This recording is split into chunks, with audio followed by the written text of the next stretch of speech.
Hey guys, welcome back to my channel. It's me, Tiaesha. I have tried to film this same video for the last 2 hours. I'm gonna try one more time and I'm gonna try to do it in one take and maybe do it under like 12 minutes. This is a video about travel tips that I have picked up along the way. I'm gonna talk to you about packing, transportation, hotel, kind of like my little 3-3-3 rule, and then some final tidbits. So hopefully I can get it in and out in like 12 minutes. Do you think I can do it? I'm at 37 seconds. I'm definitely not a content creator, that's for sure. Let's go. All right. Did I tell you my name? It's Tiaesha. Sorry. So the first thing I'm going to talk to you guys about is budgeting. You need to have a budget for your trip. You need to figure out, am I going to go all in with this budget, or am I kind of middle of the road with this budget, or I'm barely getting by. I don't know why I'm planning this trip because I have $2 in my bank account. So first thing, figure out what is your budget, because your budget will dictate how you move, not only to get to your final destination, but how you move within the city or wherever it is you're going when you get there. So a budget is definitely important. So you got your budget, you set it up, you know how much money you have to work with. Now you need to pack for the trip. And I don't know how and why we've gotten on this bandwagon of carry-on only, or these like viral duffel bags that are personal item that people are packing to the max. And if that's your jam, then that's great. Continue to do that. But don't feel that you need to be like boxed in to this carry-on only, personal item only mindset. There's absolutely nothing wrong with checking a bag. There's nothing wrong with checking a carry-on size bag. I do that all the time.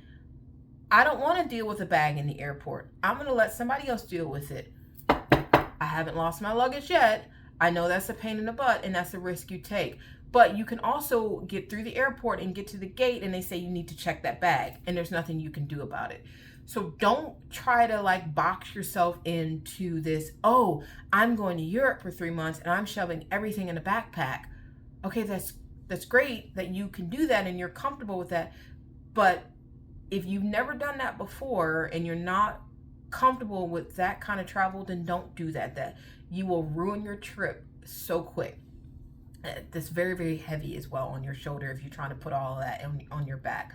So just be aware. My rule of thumb is pack for the trip you are having. Pack for the trip you are having. This is the teacher in me.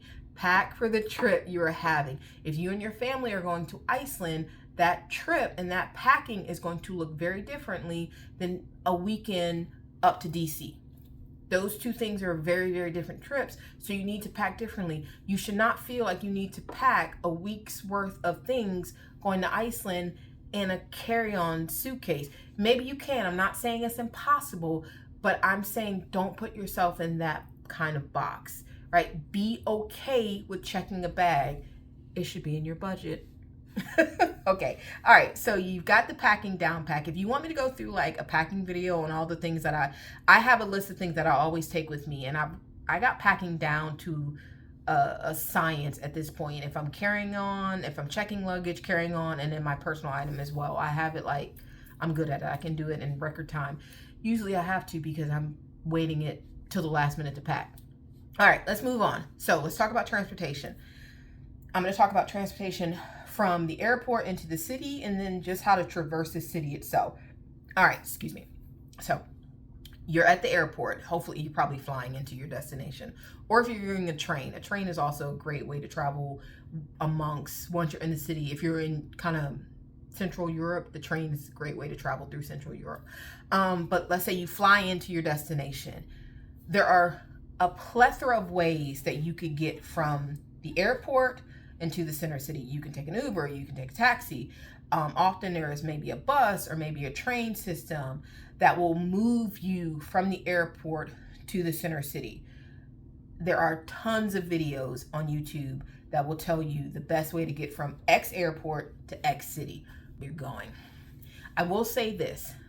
My rule of thumb is when I get off the plane and I make sure I have everything, I haven't left anything in the plane seat. I get off the plane. I usually probably have to go to the bathroom. I go to the restroom and then I sit down somewhere. I take a moment and I sit down and I take a deep breath and I say, okay, you made it. That part is done. Now we need to figure out, look at all these signs. How are we going to get to ground transportation? Or how are we going to get to however we're getting out of this airport? Do not leave the airport. I made the mistake once and never made it again. I left the airport and I couldn't get back in, but I needed to get in order to get on the transportation to get me from the airport into the center city because they were connected through the airport. That was the one and only time I made that mistake because I had to pay for a taxi into the city, and I was so frustrated. That was my own mistake. So do not leave the airport. All right. Do not leave the airport into like a certain extent.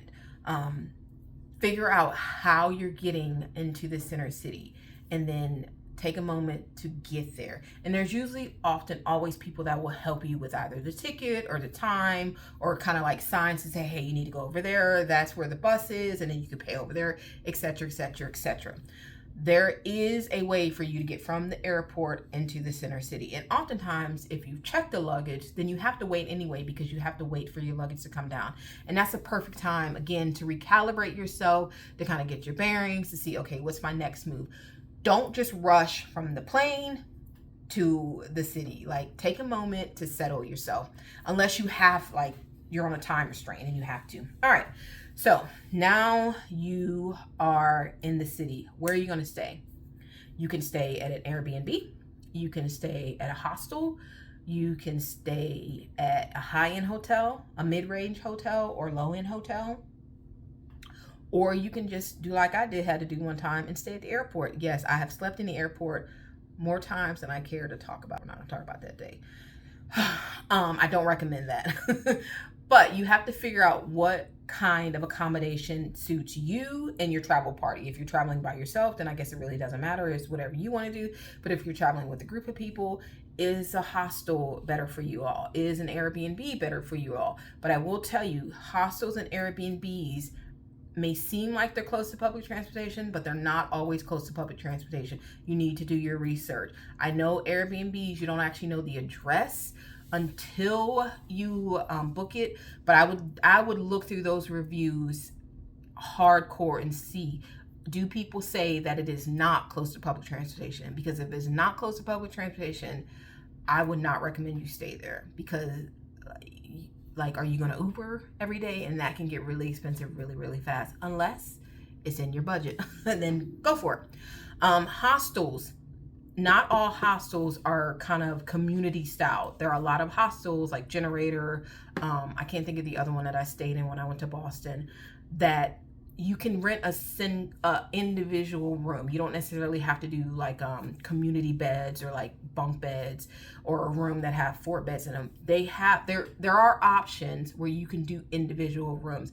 You may get an individual room, but you have to do a community shower, or you may do an individual room that has a stand-up shower in it. You just have to do a little research when you get on there. I'll leave a link below to some of the hostels I've stayed in. I'm not a fan of hostels.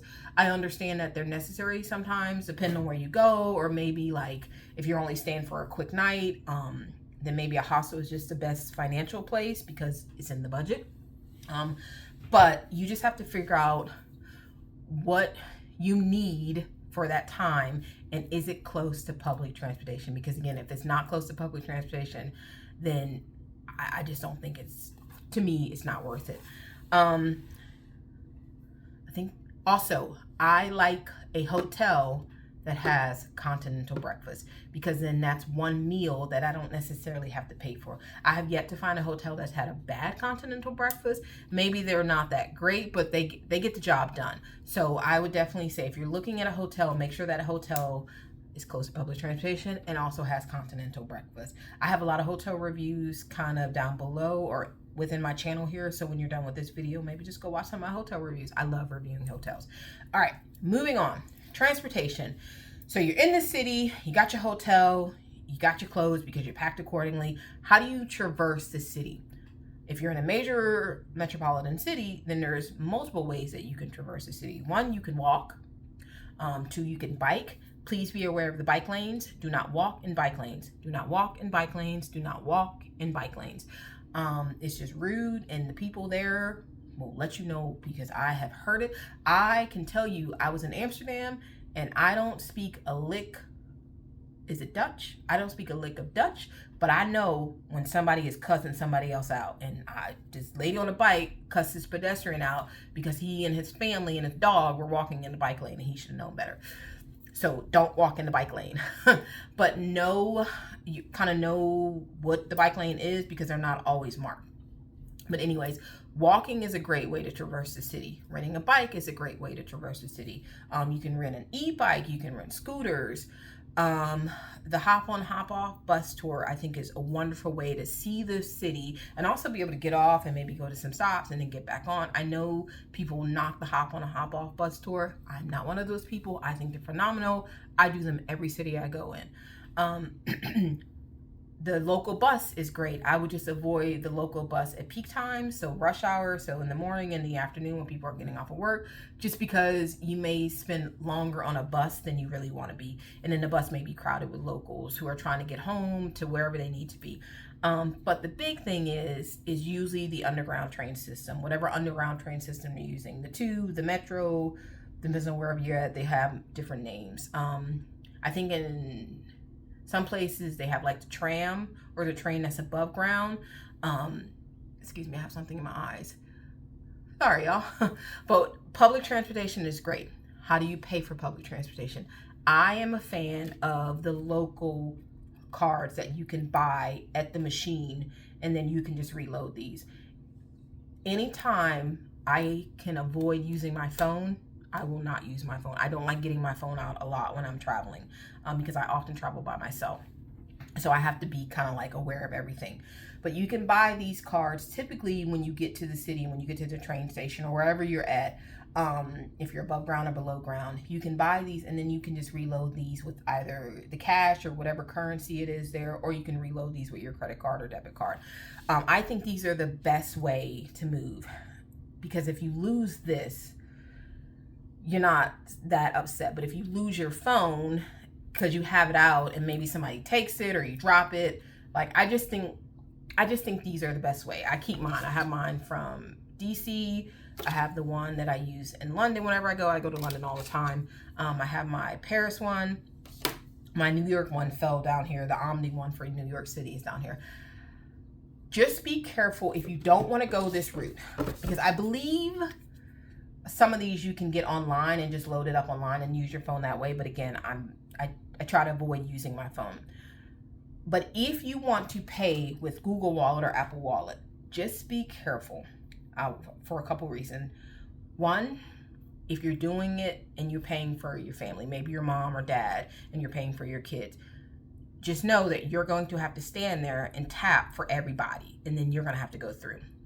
Also, if it doesn't work, or if you think it doesn't work, but your card gets charged, there's really nothing you can do about it. There's no 1-800 number you can call. The people that are helping are going to be like, I'm sorry, like, I don't know what else to really tell you. Also, if you're traveling overseas and your bank has foreign transaction fees, depending on the credit card you're using or the bank you're using, they may charge you each individual transaction. So kind of like in the moment, you're like, it's only $1.50, $2, $3. But if you're doing that for 7 days and you're doing it maybe 4 or 5 times each day, that can add up and that can eat into your budget. So again, it's all about the planning. Yes, I think it's great. It's convenient. You can just tap on your phone, but what is that going to cost you in the long run? Also, if you're traveling with children who are not as strong, or maybe an adult who is not as strong, just know that sometimes the turnstiles you have to go through are heavy. And so once you tap to pay, you need to go through it. But you may have to push through it. Some of them are automatic where they just open automatically. Some of them you don't have to go through. It's the honor system. But some of them you have to push. Just be aware that you may have to kind of go with some girth, especially if you're traveling with your suitcase. Oftentimes, if I have a short suitcase, I will just push my suitcase kind of through real quick and then tap it and then go through. Because if you tap it and try to push yourself and a suitcase, there's a chance that you and your suitcase are going to get stuck. If you have a large suitcase, you're going to have to pick that suitcase up and put it over the turnstile and then go through. So these are all things you have to think about when you are using public transportation, and maybe you're coming for the first time with all your luggage. But otherwise, I think public transportation is phenomenal. I love it. All right. So you're there, you figured out how to move around the city. Now what do? I have my 3-3-3 rule. I don't stay in the same area or the same hotel for more than 3 nights. I need to figure out 3 things that I have to do when I'm there and 3 culinary items that I need to savor while I'm there. When I went to Montreal, I was in Montreal for a week and I stayed at 2 separate hotels. Just because I like a change of scenery, be it the hotel or the area I'm staying in. Same rules still apply. I was close to Metro. I was close to everything I needed to do. But the things I did on the second half of my trip looked very different than the first half of the trip because I was in a different part of Montreal. So, I don't like to stay in the same hotel for more than 3 nights. That's just my opinion. Next, I figure out the 3 things I want to do. What are the 3 things that I have to do when I'm at this destination? And then I try to plan accordingly, because nothing is more disheartening than getting somewhere and wanting to do something and realizing you can't do it because you should have pre-booked it, or they're all sold out, or maybe they're closed for the season or for the time you're there. So doing a little bit of research ahead of time is actually really, really great. There's some apps or some websites that I use. Get Your Guide, Victor, I'll leave it down below, and then Fever. Those are the 3 that I always, if I'm going somewhere new or even in my local town, I'll just type in the dates I'm there or where I'm at, and it'll tell me all these really cool things that you could potentially do while you're there. And you could book it through Get Your Guide or through the website, and you're good to go. So yes, and then lastly, the food. I always try to figure out what are 3 things that I need to eat when I'm here, or what are 3 drinks that I need to have when I'm there. And when I say drinks, I don't drink, so I'm not talking about alcoholic drinks. Like, is there a drink that's specialty to the area? Is there tea that's special to the area? Usually more is the food end of it. So what are the 3 food items that I have to have when I'm there? And then I try to, again, plan my trip around it. So that's kind of like my 3-3-3 rule. I even do that if I'm going to a museum. What are the 3 things that I need to see at this museum? Or if I'm going to an amusement park, what are the 3 rides that I have to get on when I'm here? And that just kind of, I feel like if I check all of those things off, those 9 things that I've done and seen and eaten, then I feel like I had a well-accomplished trip. All right. Oh, I'm at 18 minutes. Oh my God, hurry up, Mr. Hurry up. All right, so the last thing is just remember that where you're at isn't going anywhere. So you don't have to do everything when you're there. You don't have to see all the things. It's okay. As long as you had a game plan and you got most of what you wanted to do checked, and you think you had a good time, then you had a good time. Excuse me. Also, don't let anyone tell you how you should dress. Wear whatever you want to wear. I literally wore this shirt the first day I was in London a couple years ago with a pair of jeans, and I had on some Nikes. No one came and arrested me because I had on a t-shirt in London. I've been to Paris several times. I probably wore the same shirt when I was in Paris. I'm not buying a new wardrobe to go on vacation, and I'm not going to let somebody tell me, oh, that's not very chic. And who cares? I'm not dressing to impress the people. I'm dressing for my comfort. So don't let anyone tell you how you should have your trip, how you should dress, how you should act, how you should behave. Be respectful. Be kind of like aware of your surroundings. If you need to dress a certain way because you're in a certain building or in a certain place, then yes, dress accordingly. I went on a Holocaust tour or educational trip a couple years ago, and so my wardrobe was appropriate for all the places that we were going to go. All right. No, I did not wear an MTV Music t-shirt when I was touring a Holocaust site. Like, absolutely not. But just be mindful of where you're at, but don't let anyone tell you what you should and should not do and how you should and should not behave. Do I think you should scream and holler and talk at the top of your lungs? No, but I don't think you should do that at home, let alone overseas. And this whole idea that Americans are loud. I was recently in New York City, and the amount of people who were not speaking English, and I don't know if they're here or not, who were extremely loud was baffling. So it doesn't matter. People are loud and rude no matter where you are in the world. And that segues me into the next thing. I don't know what has happened to travel post-COVID, but people are rude. I'm just going to be honest. People are rude. It doesn't matter if I'm in New York City or if I'm in the middle of London. People are rude. The locals are rude and the foreigners are rude. That's just the way it is. I can't, like, I'm not going to sugarcoat it. So just be aware of that. And you have to pick and choose your battles. If someone bumps into you, are you really going to argue with him about it? Or are you just going to be like, whatever, and just keep it moving?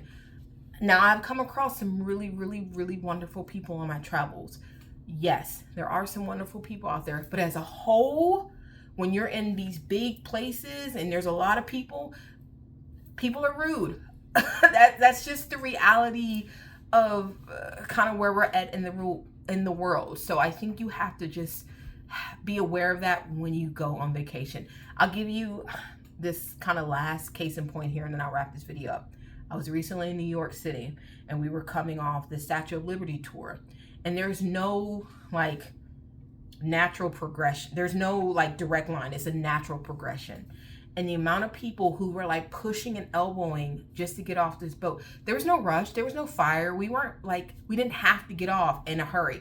But the amount of people who were just kind of like to get off this boat. And I'm just like, we just went to the Statue of Liberty in Ellis Island and saw these beautiful national monuments. And you're sitting here trying to elbow somebody just to be the first one off the boat. Like, just be patient. You're not rushing to get to anything or anyone. And if you are rushing, then maybe you didn't plan your trip accordingly. So that's what I mean when I say people are rude, and just like common courtesy is almost gone completely out the window. So you just have to be aware of that. I live by the golden rule. I treat everyone the way I want to be treated. If you sneeze, I'm going to say bless you, even if you don't acknowledge it. If I see you coming through the door and I can hold it open for you, I'm going to hold it open for you.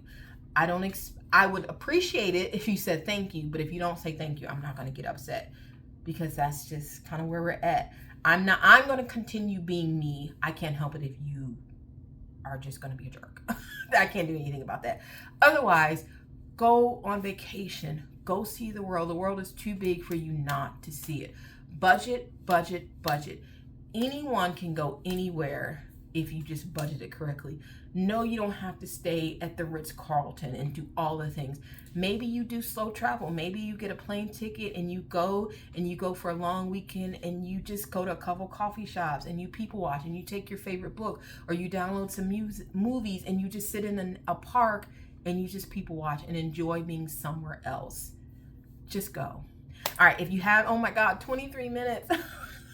If you have any questions, please leave them below. If you have any other suggestions, please leave them below. Oh, I meant to say, speaking of parks, the good thing about traveling to most Central European cities, not all of them, is a lot of the kings and queens or the royalties use these big public parks as their shooting and hunting grounds.